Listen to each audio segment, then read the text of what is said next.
But actually what we're going to do after last week's debate with Bob the Builder, some of you might have seen online, there was a debate between myself and Bob the Builder. Now Bob the Builder is a supporter of Tommy Robinson, and so I debated him last week about the issues of the riots and the unrest that broke out following the killing of 3 children in Southport. Now I just want to say a few words on that before we get on to today's debate. And today's debate will be myself and Beijing Allan here. Beijing Allan, our discussant from China, where we will discuss, no, he's not from Taiwan, he's from Beijing. That's why it's called Beijing Allan. It's in the name. It's in the name. Your actual name is Yong Dao Li, but we'll be debating a little. I wanted to say a few words to the issue of what happened over the last month or so. Just because I think I should say what I think rather than just responding to what Bob the Builder said over the last few weeks. So firstly, I understand the discontent amongst the indigenous white working class about the position they're in. And the riots broke out in areas where they are some of the most deprived areas in Britain. And it is also true that some of the people who arrived on boats were put in communities explicitly where they are poor. The reason being is because the Holiday Inn in a poor area is cheaper for the government to rent than a Holiday Inn in a wealthy area. So they say, okay, we'll put them in the Holiday Inn in Southport or something like that. The consequence of that is that a layer of the white working class, mostly white working class, not only, but of the white working class, feel a sense of anger that there are resources being given to people who came on boats without, if you like, passports, and using the opportunity to get on those boats and come to England. And if they get to England in order to, to survive and get by in England and get, it's true, an elevated rights, because the councils in Britain and the law in Britain provides for councils to provide a relatively quick access once they've spent a period of time applying for refugee status to get settled in England and to get certain advantages that perhaps a member of the white working class in that community might not get, or even of an indigenous person who's been born here and lived here for a while might not get. Having said that, the person who killed the kids was not a migrant on a boat. The person who was arrested in Southport, and I mentioned this on the discussion last week, because I remember when Sarah Everard was killed by a policeman. I went to PC Wayne Couzens, parliamentary police, armed police. I went to Clapham Common, and I knew I would not be popular in what I was going to say. You're not popular here. And I said, I'm not popular anywhere actually, but I don't mind. If I think I'm saying the right thing, I'll say it, even if it's unpopular, because that's my nature. I like, I generally, I'll say, not everywhere, every time I see something that I dislike, I'll say it. But if there's something I think is really important, I'll say it. And with the Sarah Everard event, it was important. Because it was important to say, because the mass media said, at that time, Sarah Everard was killed, you may remember, and they said she was killed by a man. And it was about men and women. Men versus women. Women versus men. Stopping violence against women. And they were trying to manipulate the population instead of to turn their anger against what the cause and the condition that led to the killing of Sarah Everard by a policeman was, which was the lockdowns.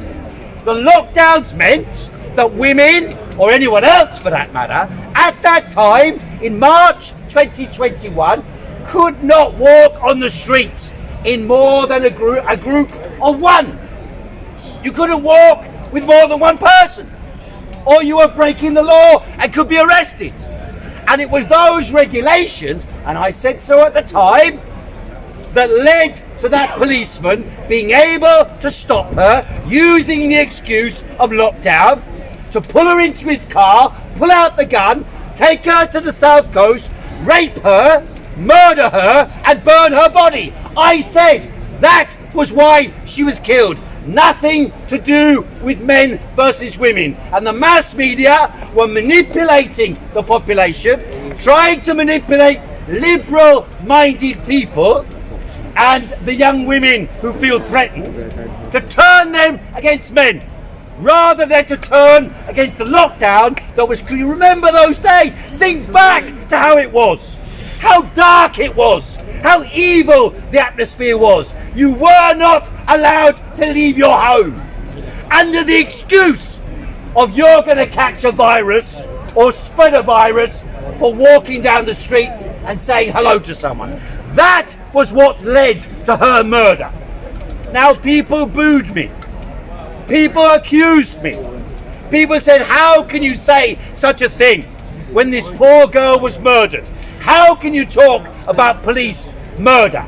How can you take it away from men versus women? And some people shouted out a chant, not your place, not your place. Okay, and I said, fair enough. But is it the place of the police on this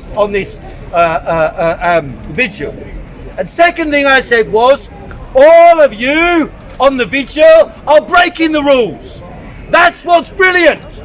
You've come out here breaking the rules, breaking the regulations. And I put it to you, oh, you're a big man, you just arrived, happy smile, good for you.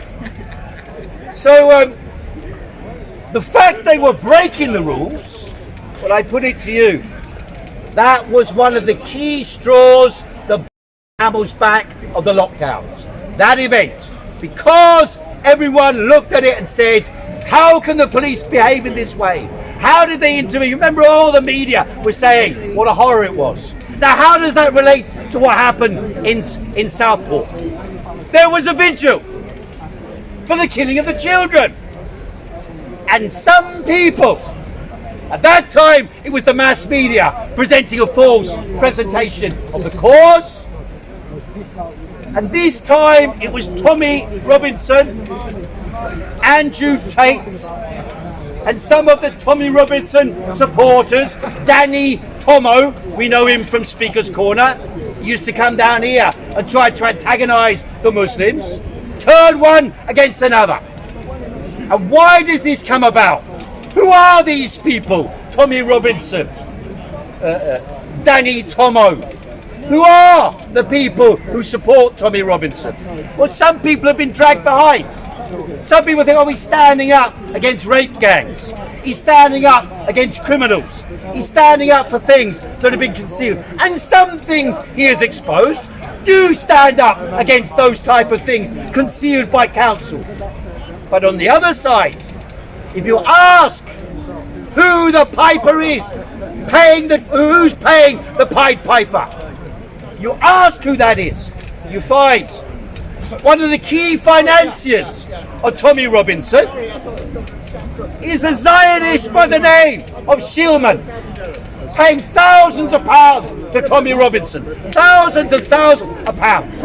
When the English Defence League, now defunct, was originally set up, they changed the name shortly afterwards to the English and Jewish Defence League.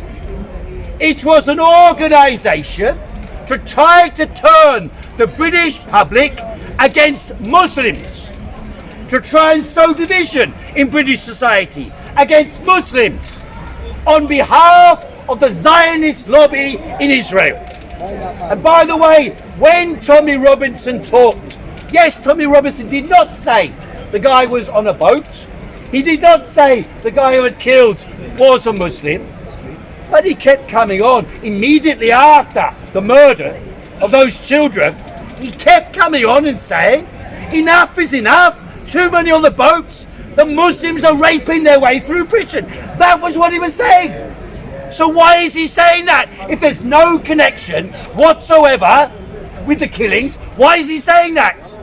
And last week, you may remember, last Sunday, in Leicester Square, a man attacked a 11-year-old girl with a knife and stabbed her in the middle of Leicester Square. Some people jumped up and said, well, we know who this is. And then when it turned out that the guy working the tea shop who attacked the guy with the knife and took the knife off him was a Muslim who happens to support the Palestinian cause, then it's a conspiracy. Keir Starmer has set this up.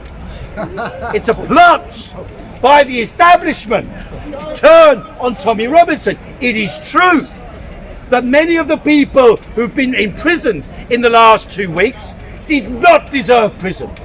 They did not deserve prison. They were whipped up in hatred by a number of people who are acting on behalf of the Zionists. And by the way, with a narrative promoted by the British government, by Keir Starmer. Remember, before the election, he started going, Bangladeshis need to be sent back. Bangladeshis? Are they the ones coming on boats? They've been here for generations, the Bangladeshis. And then there was Suella Braverman and Rishi Sunak, of all people, after all, 2 migrants in the government, turning around and saying that the marches by people opposing Israel's murder of children on a daily basis, murder of children, okay, they weren't dancing to Taylor Swift, but they're children nonetheless. Some 10,000, I think the figure was, 2,500, I heard this morning. 2,500 children under the age of 2 have been murdered in Palestine, in Gaza, by the Israelis. And the British government provides them with logistical military support. Now they're talking about a war with Iran, in which the British government provides logistical support. And by the way, last week, you might have seen the fantastic act that Ukraine has attacked Russia. They're about to win the war against Russia, apparently. And who is behind the attack on Russia? British, the Americans, the French, the Germans, all the latest technology that they sent to Zelensky is being used to invade Russia. NATO has now invaded Russia. And they're going to get a black eye. More than a black eye. You think the Russians are going to sit back and take this shit? They were about, the Ukrainians and the NATO forces, they might think they're going to get a deal now. They might think, okay, we can make a deal, we'll give back part of the area around Kursk. In exchange for the Donbass area, we'll make a deal, remove Zelensky. That's one angle. But the other angle, the other mad angle, is some of these people think they can win a war against Russia. Of course we will. We are going to. Of course we will. We are going to. Europe forever! Europe forever! Europe forever! We will. We will win against Russia. We will win against Russia. We will win against Russia. We will win against Russia. God bless Europe forever. God bless Europe forever. You see, you say God bless Europe.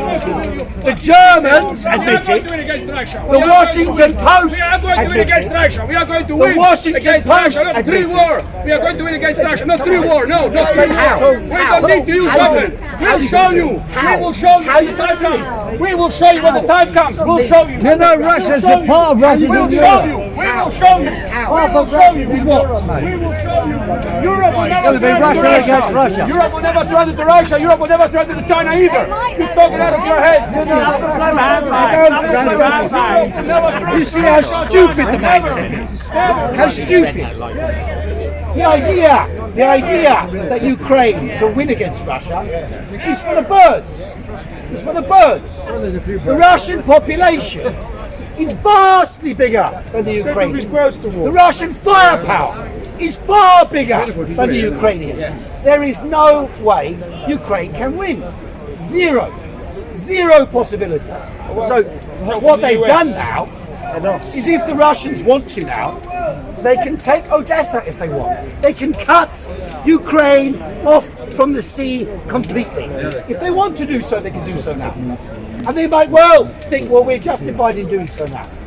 Meanwhile, of course, the big game is being played out on a global stage. They want the Iranians to go to war with over Gaza with Israel because they blew up the negotiator for peace with Hamas. The negotiator they killed. The Israelis killed the negotiator for Hamas. The peace negotiator for Hamas. Because they don't want peace. They don't want peace, though. Can you talk about Palestinian action? The 7 protesters who were arrested at El Bit. Can you talk about that, Heiko? I don't know a great deal about it, but the Palestine action have been involved in some actions to undermine the military machine in Britain that operates. So sometimes they break into a military facility where Britain is militarily supporting genocide in Israel or in Gaza. And they are, in my opinion, justified in doing it. Europe forever! Europe forever! Europe forever! Europe forever! Europe forever! Europe forever! Europe forever! Europe forever! Europe forever! Europe forever! Europe forever! Europe forever! Europe forever! Europe forever! Europe forever! Europe forever! Yeah, you are in Europe. Why don't you fuck off to Russia?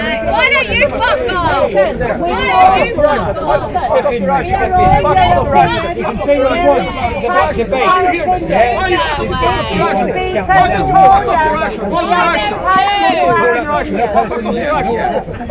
Some people are aware, maybe not aware.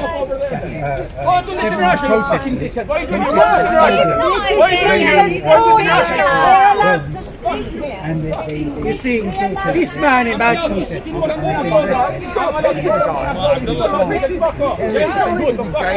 man imagines Europe forever! Europe forever! Europe forever! Europe forever!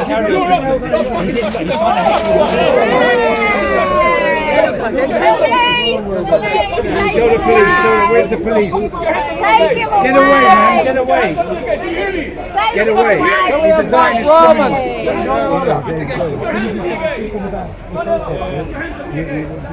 Do something useful and arrest them.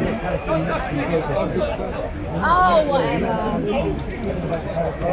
just a minor point that the gentleman raised.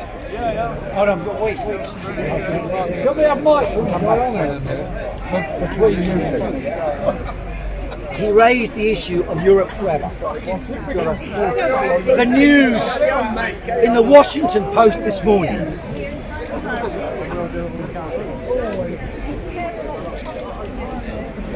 is that the Ukrainians, including Zelensky, were involved in the blowing up of the Nord Stream pipeline, in Germany, cutting off the gas supply to Germany. So the Nord Stream pipeline was blown up by the Ukrainians, backed by America and the secret services. Now, given that fact, how is it Europe forever? Europe is being attacked by Ukraine, cutting off their gas supply and causing a massive rise in prices for the people of Germany, and by the way, for all of us. And so the idea that that represents us, Europe is being served by this, you've got to be an idiot to believe that nonsense. That's got nothing to do with the merits or demerits of Vladimir Putin. It's about what our regime is doing and whose interests they are serving. They are not serving our interests in Ukraine. They are not serving our interests in Israel. They are opposed to our interests. And the discussion about vaccines, about the lockdowns, about the whipping up of hatred by the white working class, mainly, against the Muslims, who are mainly from the Indian subcontinent, that whipping up of hatred is directly tied to the war in Gaza. directly connected to the war in Gaza. What effectively is happening, All of that is correct. Tommy Robinson is an agent of the Zionists, an agent of Israeli dictators, whipping up hatred in Britain in order to cause division in our society and turn the people against the Muslims, the British people or the Christians and non-Christians against the Muslims. That's the idea. That's the game plan. Not only here, but everywhere in the world, they're doing the same thing. So I'm telling you, do not fall for it. Do not fall for it. And those people who have fallen for it, ask yourself again and again, is this rational, logical, and serving my interests? And someone pointed out over there earlier on. An English flag and an Israeli flag. Together. If you want, and then they come and say, if you got a Palestinian flag, they say, why have you got an English flag? The fact of the matter is, they are trying to turn the United States of America, Great Britain, Europe, into states that are basically, largely in their foreign policy, controlled by Israel, controlled by the Israel Zionist lobby from Israel. And if you want proof of that, if I say the following, from the river to the sea, Palestine will be free. That's a slogan at every demonstration in London about Palestine. But if you say that in Germany, you're a criminal. It's illegal to say that in Germany. There was a case last week. Free themselves where they have equal rights. Equal rights. Palestinians and Jews, equal rights. Equal rights. Not an apartheid system, but equal rights. But Israel's not an apartheid state. It is an apartheid It's state. a democratic state. 20% of the population are Muslim Arab, and they choose Palestinians. It's gone on. The Palestinians. A Muslim Arab judge sent a president of the state of Israel to prison. Does that sound like an apartheid state for you? It is an apartheid state because what's the population? What is the Palestinian population vis-a-vis the Jewish population? What is the proportion? What is the proportion? Of gay Palestinians. You would be thrown off rooftops in Palestine. Oh, right. In Israel, So you killed 2,500 children under the age of 2 in order to protect the gays. In order to protect the gays. Oh, right. Hamas started. And by the way, on October the 7th, a failure by the Israelis themselves, on October the 7th, many of the people who they said were murdered by Hamas were killed by the Israelis themselves. Killed by the Israeli army themselves. Because they have a policy called the Hannibal Directive, which means we cannot allow, this is well documented, by Haaretz, by the Israeli news. You don't bother to read it. You don't bother to read it. Well over a decade, the Hannibal Directive hasn't been used. It has been used. It was used on October the 7th. It's being used now. For those Israel's soldiers got that no were captured. defence for what they've done. No. Everybody knows the families of those people who are still hostages in Gaza. The families of those people are demanding the resignation of Netanyahu, are demanding a deal be made, and yet Netanyahu will never give that up. One simple reason. Because he himself will go on trial. He's a war criminal. And he will go to prison if he falls for power. Genocide. Rise up against your own murderers, against your own terrorists, against your own dictators. Rise up against them. Rise up against them. No, she is not. She's a Gentile. In Israel, people are allowed to demonstrate that the Prime Minister should be toppled. And they employ her to be the IDF soldier. They employ her to be the IDF soldier. You know what? Last week or week before, there were demonstrations in Israel. You know what they were demanding? there's not all Israeli demonstrations, but they were demonstrations demanding the right to rape Palestinians. That was a demonstration last week. Last week. And the government conceded to that. The government conceded we must have the right to rape Palestinian prisoners. What sort of barbarism is that?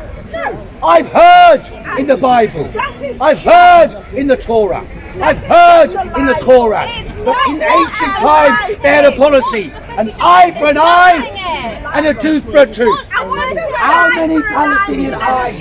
How many Palestinian eyes must die for one Israeli? How many? How many?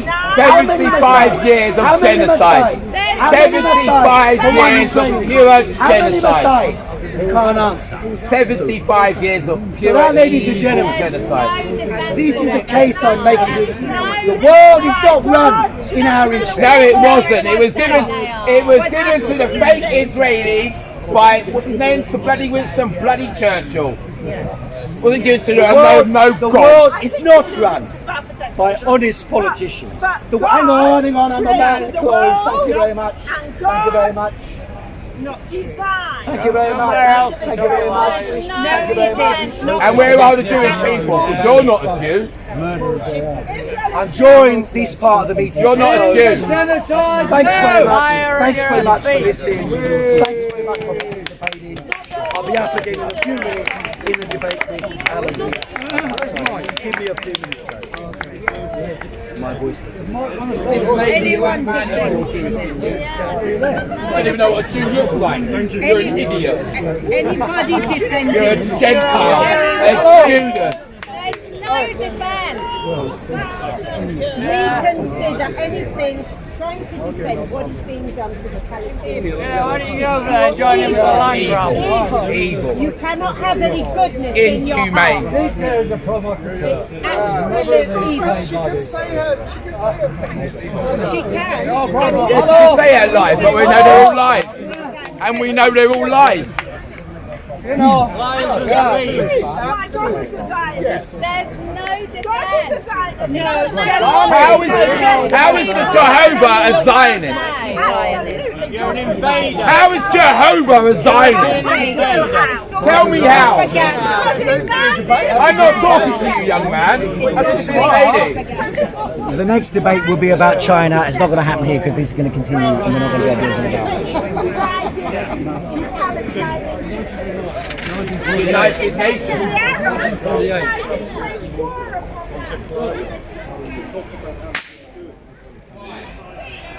Good decision.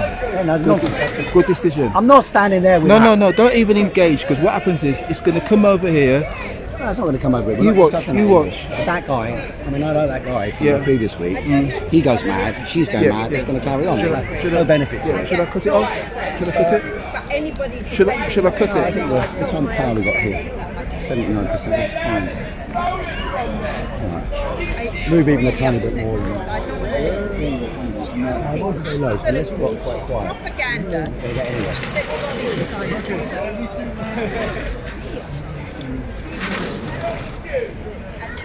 Okay, fine. Too angry. Right, so subject matter.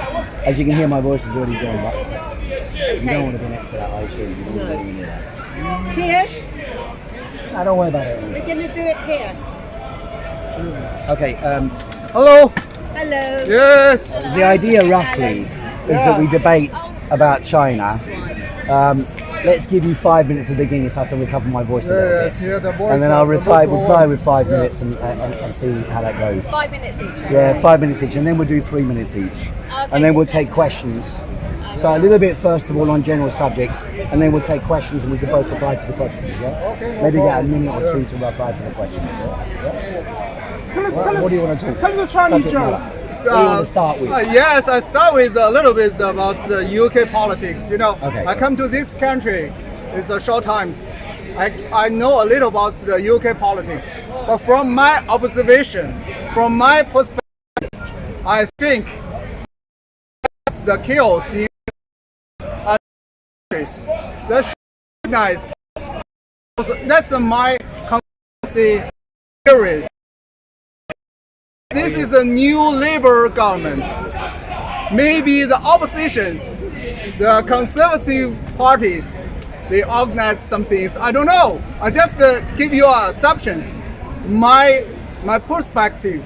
So this is nothing happened the whole across the UK have the chaos. This is a big problem, you know. It's organized. That's organized. It's the opposite of the Labour Party, opposite of Labour government. But that is only my personal opinions, you know. Tommy Robinson, maybe that's a support by the other parties, maybe support by some people behind. But I know that 3 children was killed in Southport. Is terrible things. And another one, 11 years ago, was killed. Not killed, was attacked, stopped in the Leicester Square. That's very sad criminals. We don't allow that happen animals.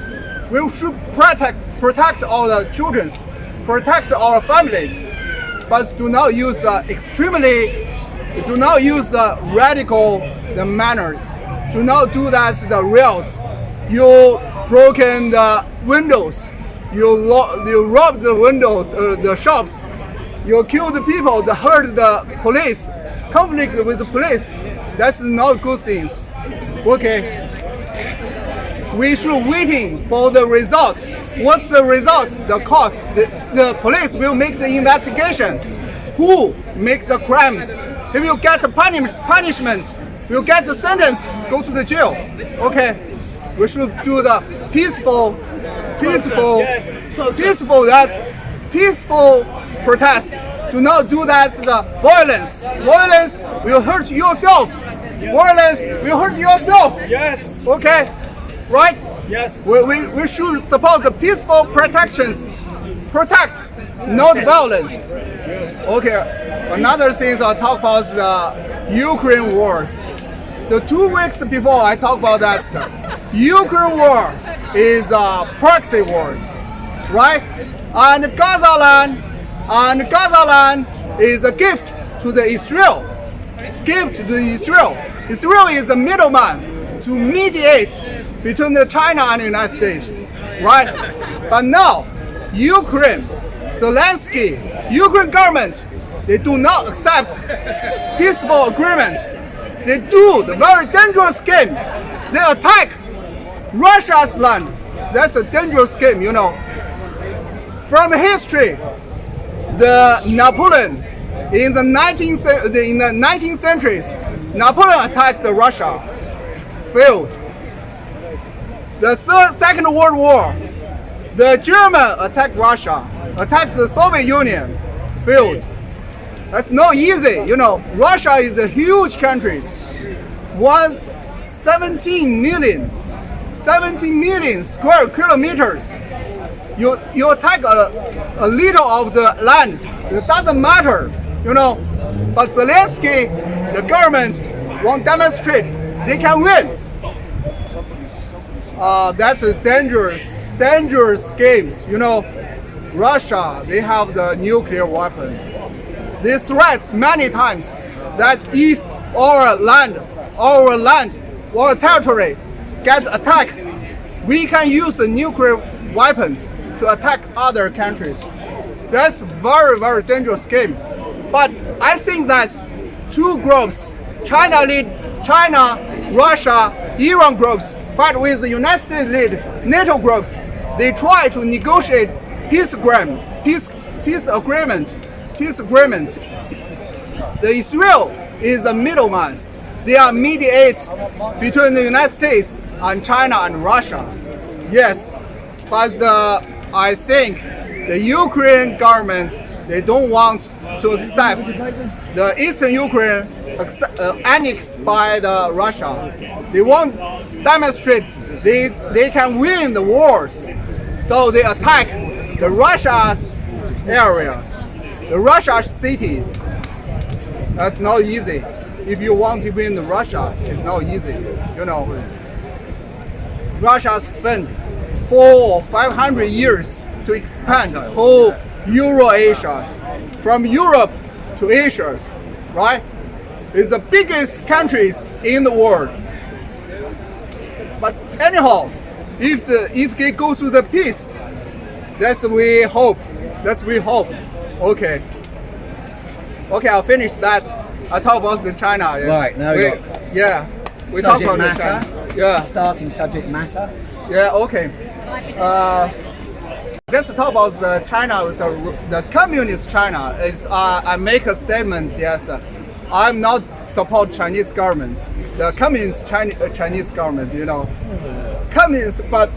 Yes, I'm not support them. I don't like their too big problem the control of the peoples. I support them. I support them. You support? Yes, no problem. But They give good China, job, electric cars, electric buses. you're right. You're right. Okay, let him say his piece Yeah. then. Okay. But my title is how could communist China rise? You know, a lot of people are thinking why a communist country can become the world's second largest economy, the world's third largest, strongest armed force, and the world's second largest international influencer. This is miracles, right? After Soviet Union dissolution, Soviet Union fall, the China is the biggest communist country. The only 4 countries in the communist regime. One is China, second one is Vietnam, third is North Korea, the fourth is Cuba. Yeah, another 3 is little countries, but only China. I tell you that the China's ascent on the global stage is a pivotal development with far-reaching implications.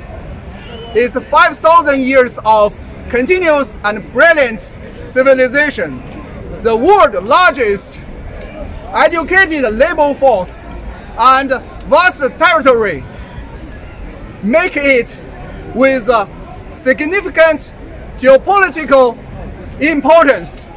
You know, China, the rise, they have the 2 reasons, domestic reasons and international ones.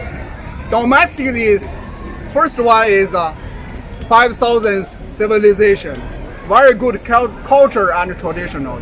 The Chinese people is very smart. They have the very, very good education. The 5,000 years continuous and brilliant civilization is only one word. The Egypt civilization stopped. The Mediterranean civilization, Europe civilization, they stopped. But only China was 5,000 years continuously civilizations. So that's one. Second one is the world's largest educated labor force. The world's largest educated labor force for most of the Chinese people. China have the 1.4 billion people, but most of the young people, they get 9 years compulsory, mandatory education. They learn the math, they learn the English, they learn the geography, they learn all kind of the scientists. So China have the very good labor force, and that's educated compared with India, compared with Bangladesh, compared with Vietnam. China's people, the labor force was educated and the largest, and as well, it's cheap. It's cheap. You know, 10 years from now, I know that the wage is increased a lot, but 10 years before, those people only got 200 pounds a month. 200 pounds a month. What do the Uyghur Muslims get? Do they get paid a lot? They get the same as the others. In China, the Muslims have the 2 million people. 20 million Muslims live in that. Most of them in the 1 minute, okay. And most of them live in the southeast, the southwest is the remote areas. Northwest. My hometown is near that areas. Do they get all Northwest. the advantages that other Chinese people get? Or are they just getting exploited? You know, the You're people. saying everything about brilliant China and that all I see is exploitation. I see exploitation in Africa, I see exploitation around the... You know, let's finish that. Okay, finish the China. We have the 1 minute left. Okay. And the third one is a vast territory.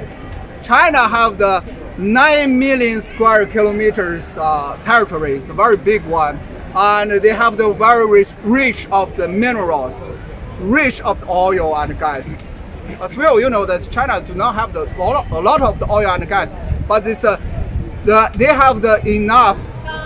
Yeah, okay. They have the enough resources. Okay, so the time out. Yeah, let's.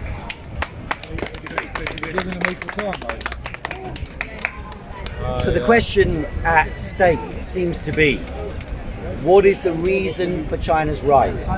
That's the issue as I understand it. And my view differs from that which Allan has been saying. And that is, with the collapse of the Soviet, I've been a Marxist since I was 17 years of age. And I analyse events from that perspective. Whether you agree with Marxism or not, it provides a method to understand the world. And it's one of the methods, if you like, of systemic understanding that allows you to grasp, whether you agree with it or not, allows you to grasp the dynamics happening in the world. There are people who are completely opposed to Marxism who use Marxism as a method to understand the world. There are people who are supportive of Marxism who use those methods successfully or unsuccessfully to analyse the world. So the method I tried to apply was to analyse why the Soviet Union collapsed, why Eastern Europe collapsed, and why China did not follow that path. And it will contradict the general framework for thinking advocated by the mainstream media and by mainstream economics. I argued from the late 1990s onwards that the reason why China has developed is not because capitalism has taken over, but precisely because capitalism has not taken over in China. Capitalism was allowed to develop around the outskirts of the central focus of the economy. What we call in Marxism the commanding heights of the economy, the decisive layers, railroads, transportation, mining, steel, shipbuilding, banking, postal services, all those sectors of the economy remain in public hands. But they allowed private enterprise to operate in small-scale operations. That was not allowed in the Soviet Union, and it was not allowed in Mao's China. You couldn't operate a company of more than 8 people in China without being accused of being a capitalist up until 1979, in fact even later than that. But China allowed the development of private initiative and private enterprise in small scale and medium scale, and now even in large scale production. I believe that was correct vis-a-vis the policy that existed in the Soviet Union, where they said everything, even the local cafe, had to be publicly owned. And I lived in East Germany, and when you went to a local cafe, it was a publicly owned enterprise. If you went to a hairdresser's, it was a publicly owned enterprise. You know, there used to be that joke, you know, you got your hair cut by the council, you know, that it was a negative thing, that there was no incentive for the hairdresser to cut your hair well if they worked for the council and were paid by the hour. What's the point? And they used to have cafes in East Germany. If you went to a restaurant, you go and queue outside the restaurant, you'd be standing there for half an hour, then you get to the front and the barman turns around and says, okay, now you go into the restaurant, it's empty. And all the tables have got reserved on them because the guy doesn't want to work. He wants to have an easy life. So he sits there and says, okay, there are 3 tables I'm going to work, and the rest of them I don't have to work. And so there was an association in the minds of people who looked at that type of society that led people to think socialism equals laziness. You pay people to pretend to work, and you pretend to pay them money. And with the money they get, they couldn't buy anything of real value. Now, I believe the Chinese established a relationship between private and state ownership, whereby state ownership was at the core, and around it, like files to a magnet, as they make a plan. So for example, if I say between Guangzhou, Canton and Shanghai, I'm going to build a high-speed railroad and a motorway, then it means that you bring those places into communication with each other by state plan. And that state plan allows the development of businesses, enterprises, initiative, etc. to flourish around those central operations, planned by the state, and allows the economy to develop faster than any comparative capitalist country.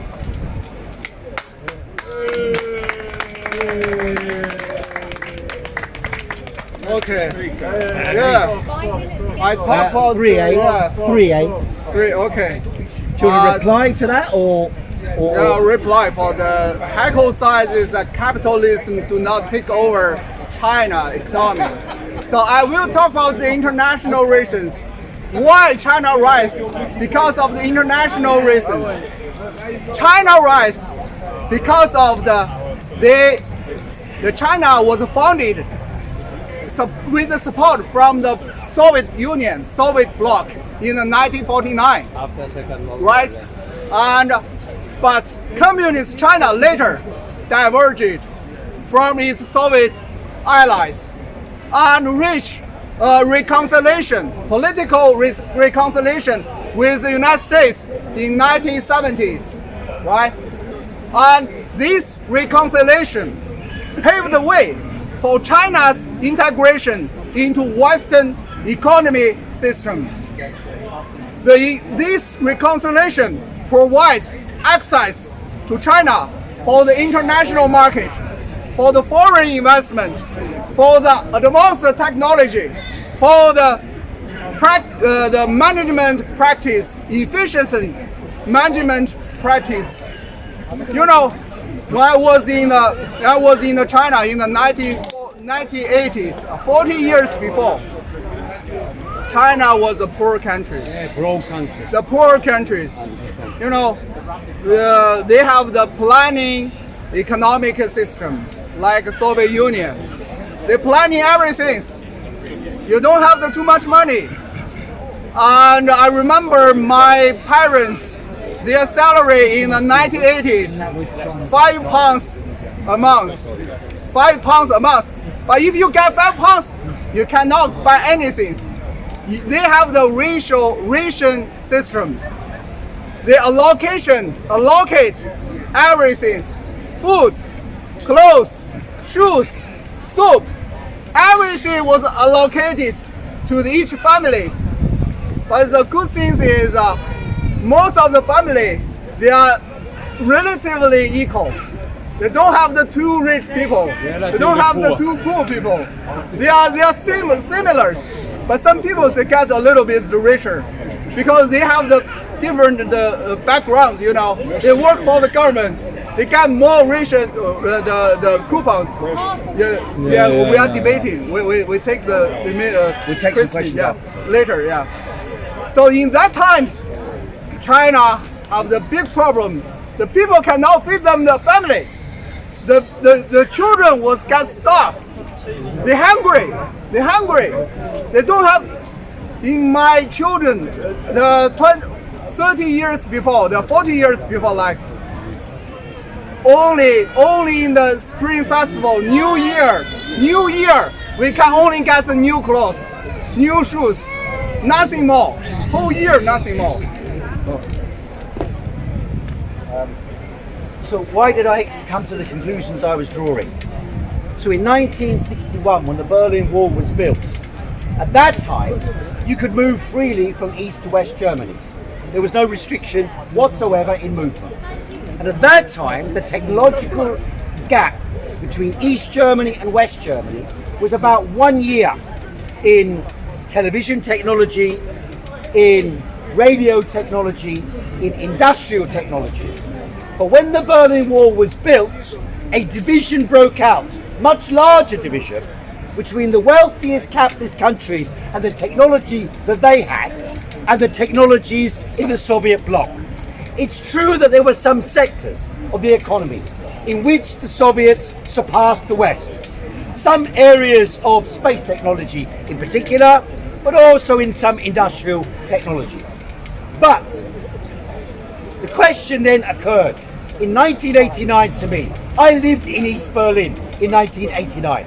I was there on the Berlin Wall when they removed the Berlin Wall, when they took it down on the 9th of November 1989. I lived in East Germany. And then when people saw the distinction between East and West, and they went across to West Berlin, they compared the productivity of labour and the quality of goods available in West Germany.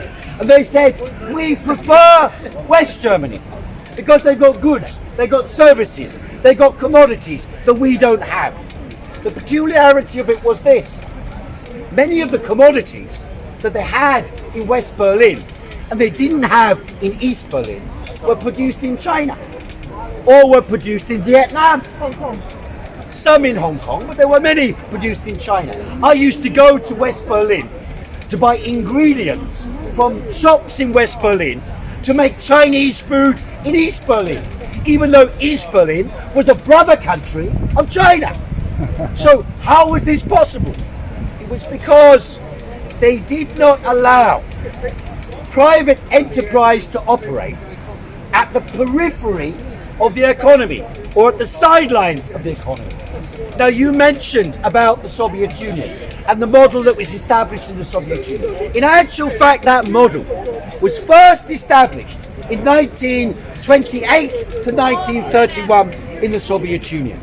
In the period 1921 to 1928, they allowed private enterprise to operate around what was called the New Economic Policy, introduced by Lenin, in which the central areas of the economy, the commanding heights, were publicly owned, and sections of the economy were allowed to operate based on incentive and private ownership. And the state accumulated resources from the private sector, transferred to the state sector to allow for planning. Very good.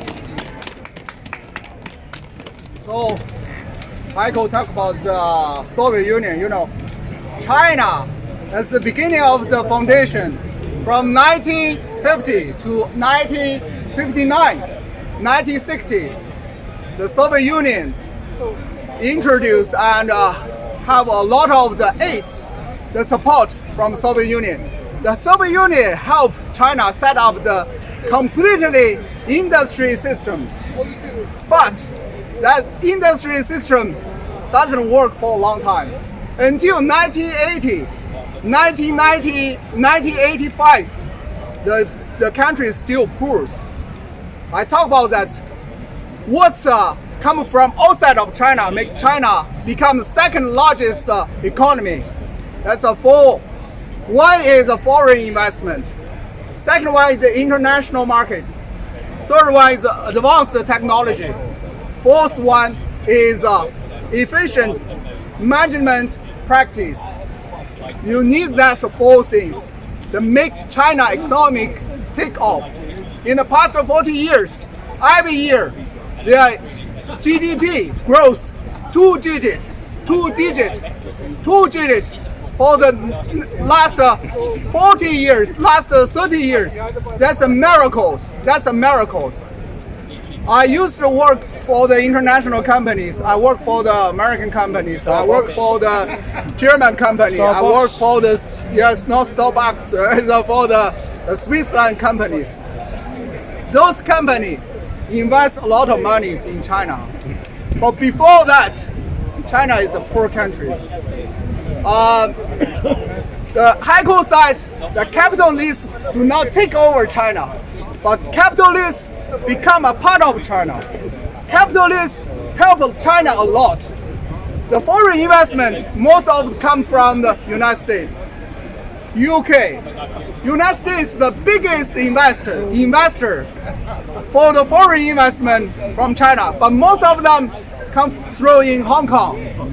Hong Kong is a very, very key point, key place for Chinese economy take off. Like Taiwan. Taiwan helped China a lot. Like the Taiwan semiconductor manufacturer. they invest a lot in the south part of China, like Guangzhou, Shenzhen, and China high technology development benefit a lot from the capitalism. They are kept from the Silicon Valleys, from the United States, and as well, a lot of Chinese students, they go to the UK, go to the United States, go to the Europe, okay, get educations. Yeah. Okay, you want to come in a wee bit, just a wee bit. Because my voice, I'm sorry about my voice. I did a walk-in tour this morning, used my voice, and then that earlier up. Well, you need capitalist enterprise, you see. You haven't had a voice. So, let's get to some fundamentals to understand what we mean by economy. So, an economy is basically people working to make things. Now, how they make those things is determined by the technological level and the skill involved. The idea of Karl Marx was that communism would come about when you have the highest productivity of labour, the most machinery per worker to produce the most things in the least amount of time. Everything, according to Marx, is about productivity of labour. What is the average productivity of labour in a society, which is determined by the ratio of man to machine. That's the relationship. So that's the reason why Marx thought that the communist revolution would begin in France, be continued in England, and finish in England and Germany. So the three countries that were the most developed capitalist countries would be the first countries to turn communist. This was the theory of Karl Marx. When the revolution happened in Russia, the opposite was forced upon the Russians, upon the Soviets. They were in a society in which the productivity of labour, average per capita, was far below that in Germany, Britain and France. And that's why Lenin argued that the only way to make communism in Russia was for the revolution in Germany, in England, France, America and Japan to come to the assistance of the Russians. Otherwise the productivity of labour would be too low and all the old shit based upon shortage and poverty would re-emerge. And the people would raise a banner and say, bring back the exploiters. We live freer and better under the exploiters than under communism. And therefore that contradiction lay at the heart of the development of those countries that claimed to be socialist in the 20th century. And perhaps were socialist, developmental socialist economies. China, after and the reason why China was poor, first you ask yourself, Allan was saying China was poor, and yet it had 5,000 years of civilization. It had those skills. It had an extremely intensive agricultural sector. It had people who did garden farming for thousands of years. They had Chinese medicine. They had scientific discovery. Joseph Needham wrote an entire encyclopedia, Science and Civilization in China, in which it was found that everything from football to the compass to the bomb was invented in China. And yet, China remained poor. How can that be explained?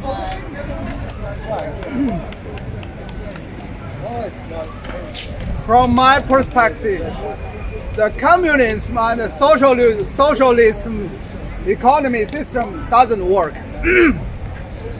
Because that's demonstrated before the 1980s. China found since 1949 until 1980s, this is still a poor country.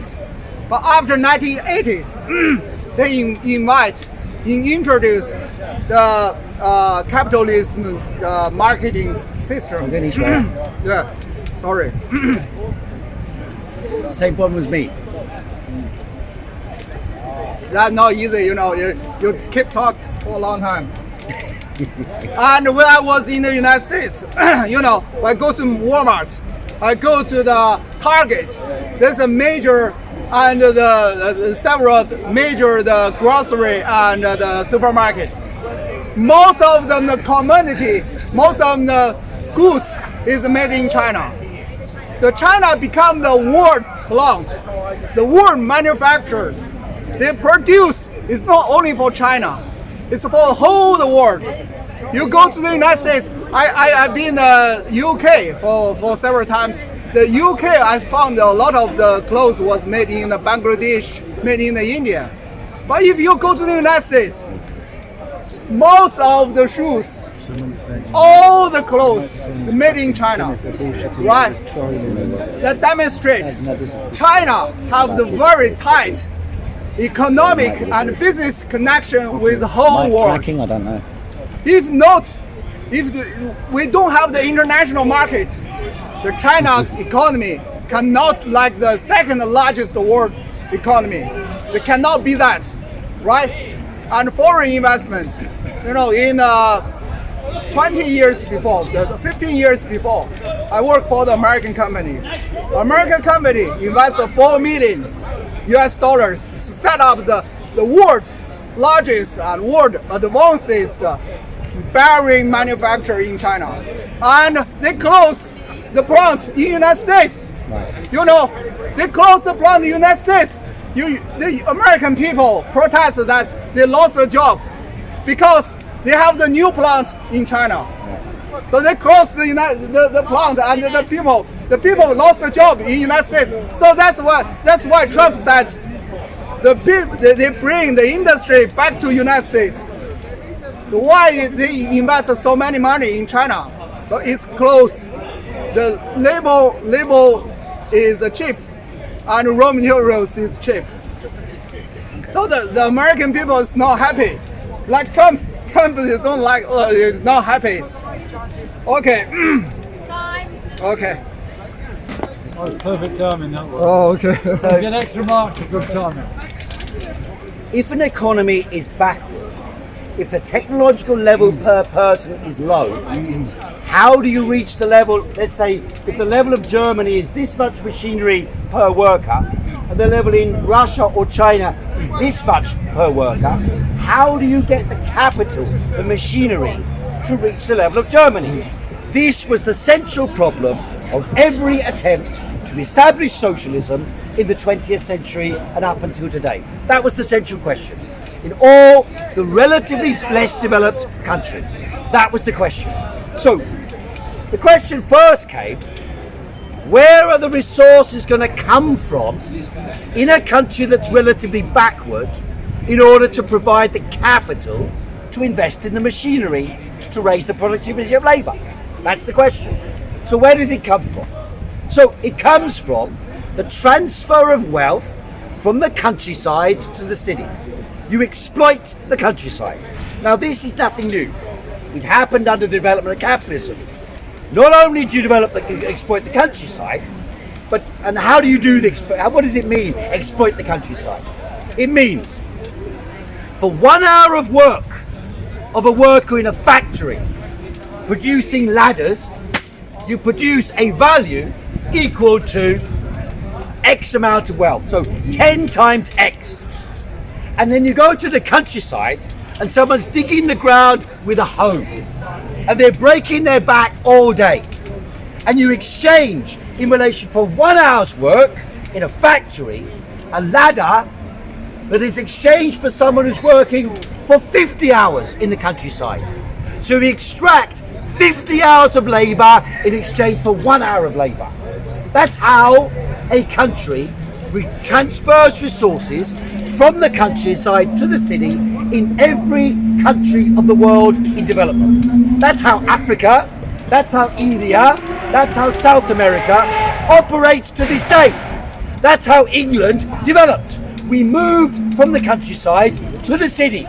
We took the wealth from the countryside and transferred it to the city. We exploited the agricultural labourers, and yes, we sent ships to Africa to grab slaves. We went to South America, and we went with glass beads produced in England, and we went to the beach in South America and we put down the glass beads.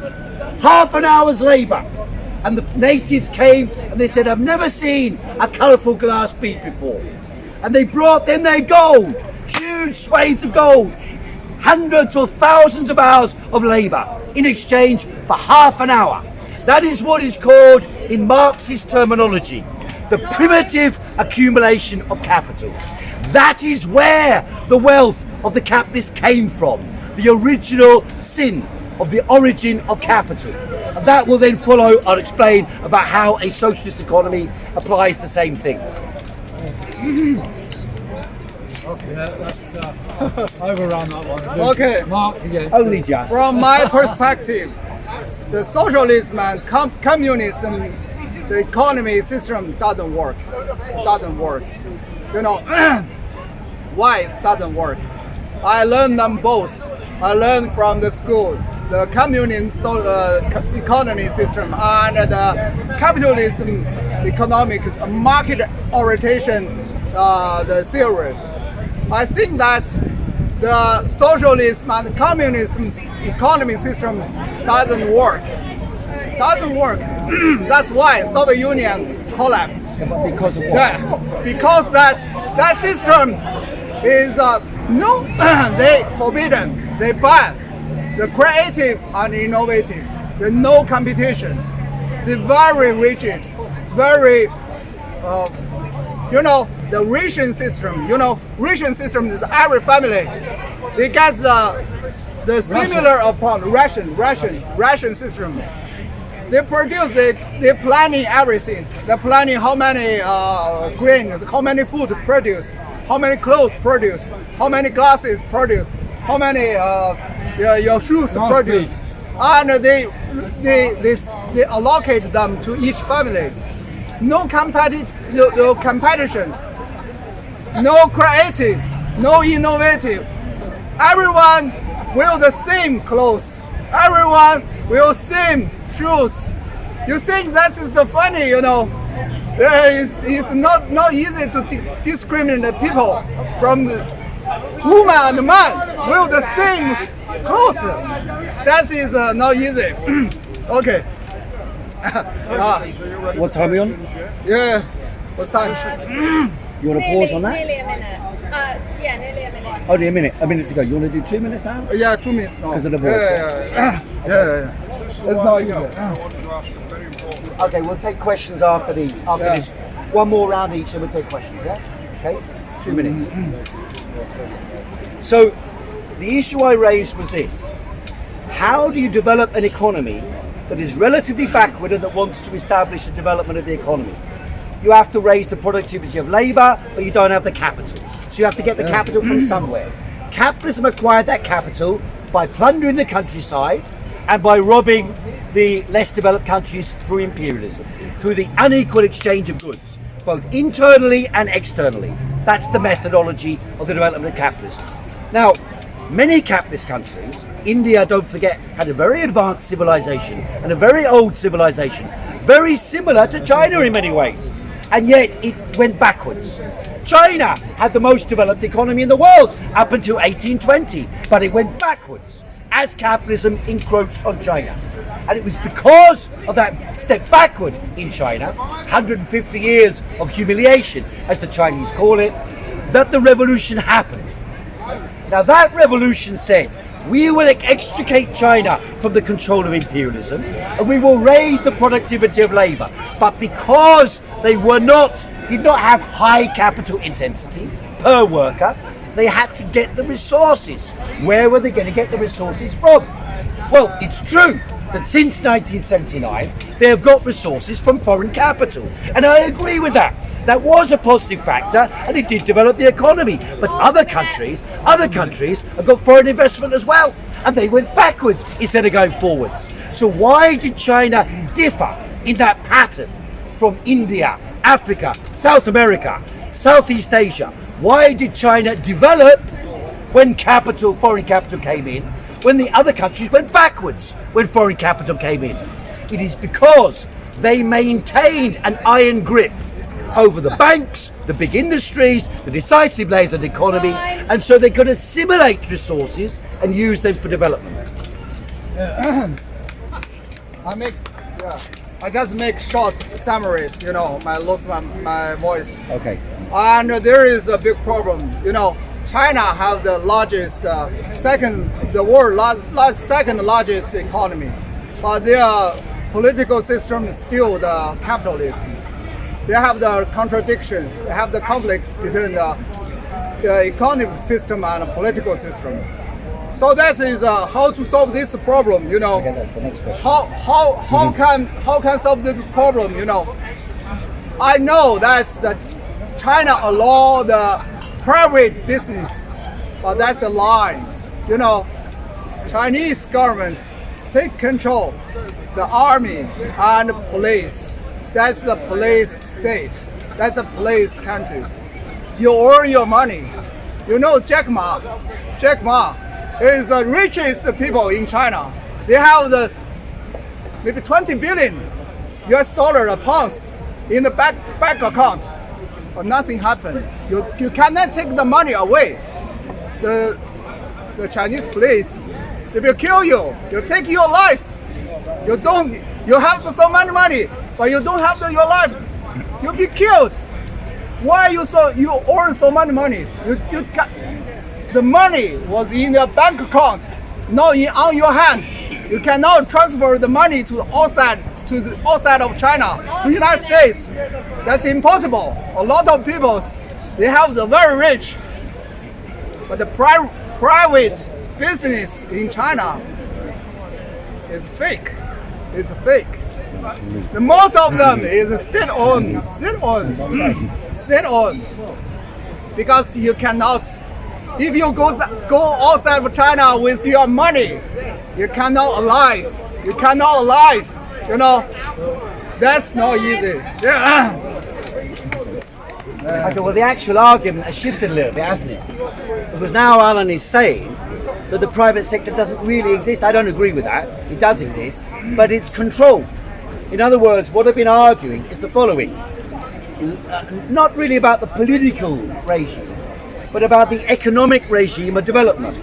The argument is given generally for the last 30 years, in fact since 1979, that the reason why China developed and rose, which is the question we started with, is because of capitalism. And what I'm saying is, China assimilated investment by capitalism and transferred the resources from the capitalist sector to the state sector, just the same as in the development of capitalism in Britain. We transferred the resources from slavery, from unequal exchange externally and internally in the economy. We transferred those resources to the wealthiest capitalist class, and they developed capitalism in the most advanced countries. So what happens in China is something that we can call, it comes from a theorist, a Marxist theorist by the name of Yevgeny Prigozhin. He was the leading theorist of what was called the left opposition in Russia in the 1920s. And he said, just the same as capitalism had to acquire resources from pre-capitalist feudal forms of production and transfer those resources to the private sector to accumulate sufficient capital to overthrow feudalism, to make revolution, overthrow feudalism and develop the economy. So a socialist economy needs to exploit capitalism to transfer resources from the private sector and from capitalist enterprise to the state sector. So here's an example. In England today, that cafe, just one minute more, 1 second more. In capitalism today, that cafe there, when they close the shop at night, all the money is transferred to the bank. In fact, because it's cashless, all the money is directly transferred to the bank. The bank is private. The private sector bank lends to the private sector. In China, where that cafe is privately run, the money gets transferred to a state bank, and that state bank transfers the money to investment in the public sector, schools, hospitals, roads, and so, as well as corruption, but it does transfer the money to public investment. That is the key to understand China's rise. It's a better system. It's a different one, but I think it's better. Only one thing, you know. And then your question. The international companies stay in China, they earn a lot of the money, earn the profit. But Chinese government, the communist parties, they take control everything. They don't allow the international company take a profit outside of China. You know, they ask the international company reinvest those money in China market. Yeah, I work for several companies internationally. They are in the German company, United States companies. They are very problem, you know. They are very tough. They cannot take money out. They cannot take money out. This is a communism China, the Communist Party. They take control everything, even your personal money. The government take control all the wealthies, all the wealthies. There is no personal business. You still got Chinese billionaires. Yes, but I told you that, like Jack Ma, like Chen Feng, Yeah. there's a billionaires, there's a 20 billionaires or 40 billionaires, but the money is not belong to him. Not belong to him. Really? Yes, I told you, the money is not allowed go outside of China. That money is not allowed go outside of China. If you go out, if you have the passport, you can travel to the France. You can travel to the UK, but you cannot take the money out. The money was under control, strictly control, and if you take your money out, you'll be killed.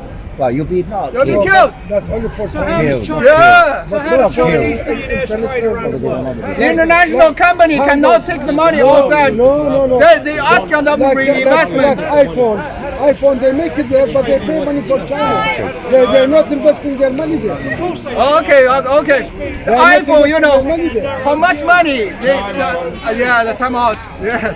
I mean, Yeah, I think both of our voices are running out, so questions and answers is fine, yeah.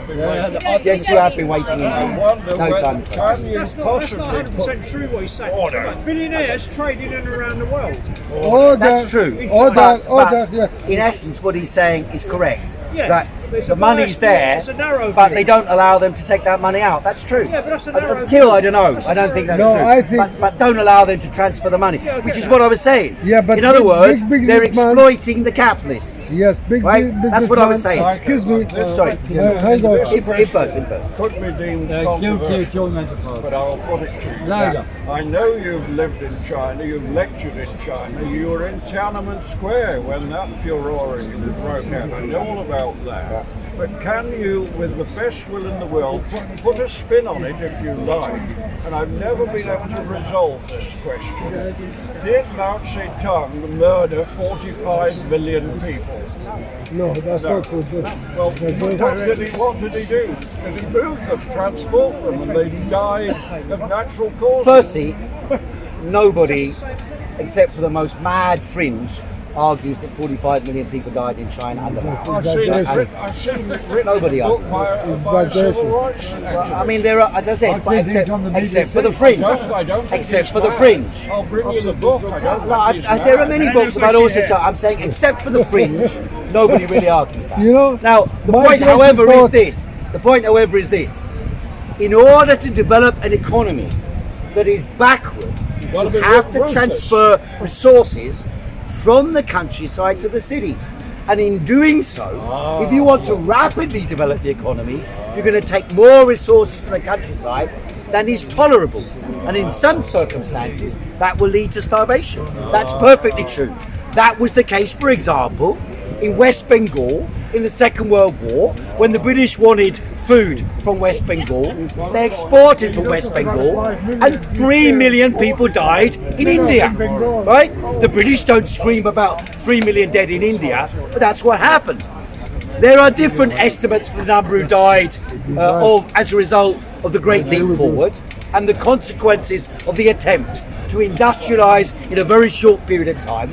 But from what I've read, and that's my subject, I've got a PhD in Chinese political economy, doesn't mean I know everything about what happened, but it means I'm reasonably informed. There were about 3 million people who died in the Great Leap Forward as a result of measures taken leading to starvation. That's roughly what I think is correct. There are different figures, I'm not disputing that, we can discuss those issues, but it's a vast country, the largest population in the world. Don't forget, people were starved in Ireland in order to feed England, and they fled to America.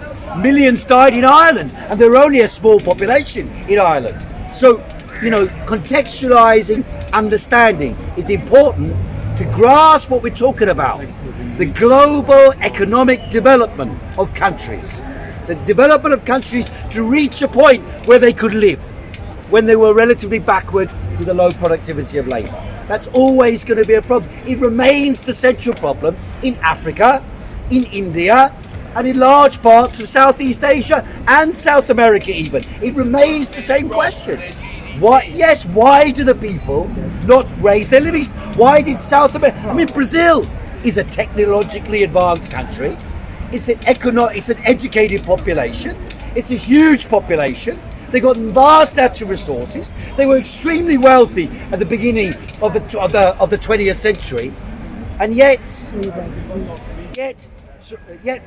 bang, Argentina's bang down to the bottom. Why? Because imperialism plundered them. That's why.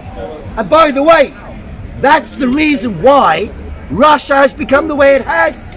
Because after 1989, Russia was plundered by the West. The wealthy people stole the money and moved to England and bought Chelsea Football Club, the Evening Standard, and all these other things. The multi-billionaires came to England with their money.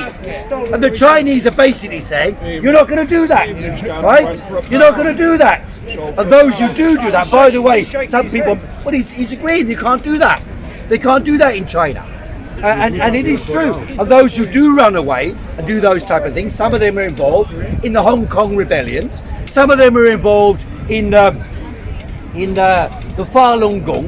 These people who say organs are being harvested and people are being slaughtered in China because of the totalitarian dictatorship. There's a billionaire in league with Steve Bannon advocating this to try and destroy China and stop China's development.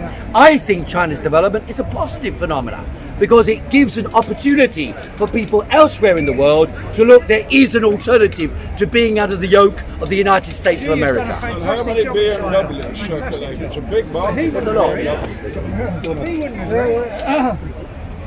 So you think Xi's done a bad job in China? You think Xi has done a bad job?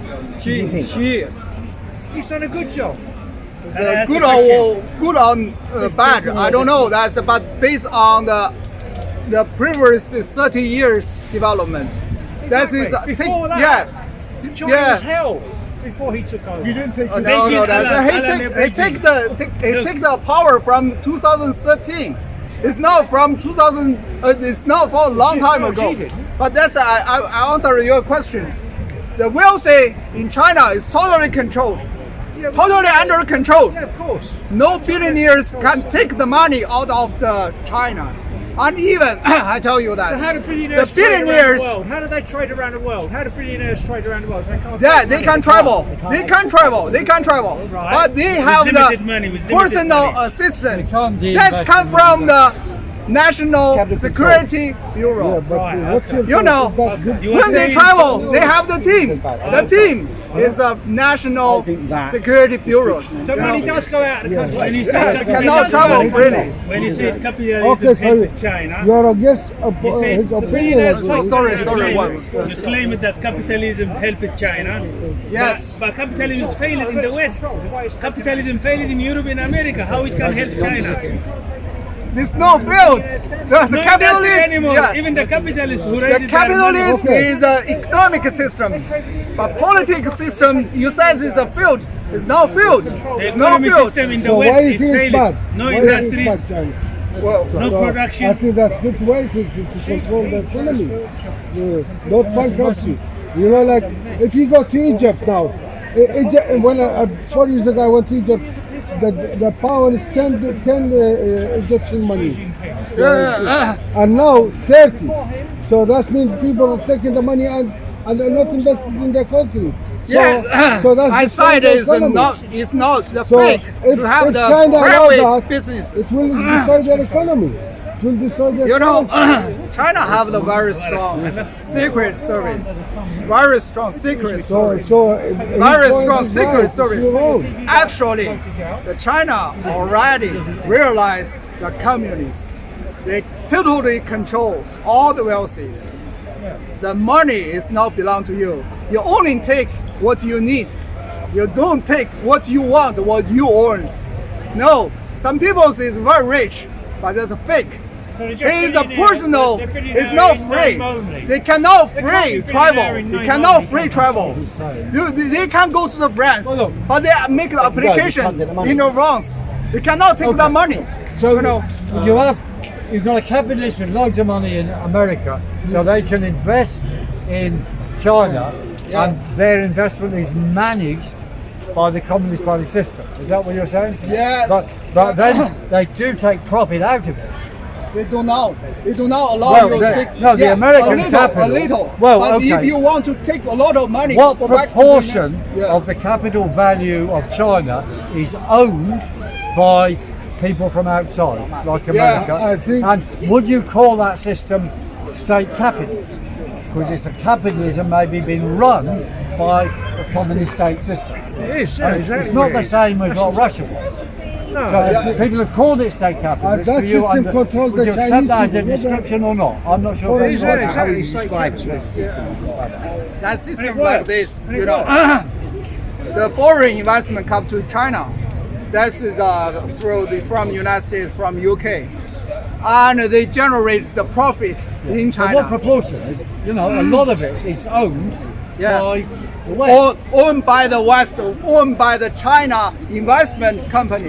Like previously, I worked for the American Any company. major investment in American, China has to have 51% Chinese ownership, 49% foreign. and this, the money, the money stay in China and generate profit. They generate profit, but those profits ask to reinvest in China. They do not yet. You can take 10%, 20%, doesn't matter, but more than 50%, they're not allowed. Because of China, they have the very good foreign currency control policies. Well, I'd call that state capitalism. You don't have the free money transfers. You must change. You must exchange the money, the U.S. dollars. Exchange when you do the investment.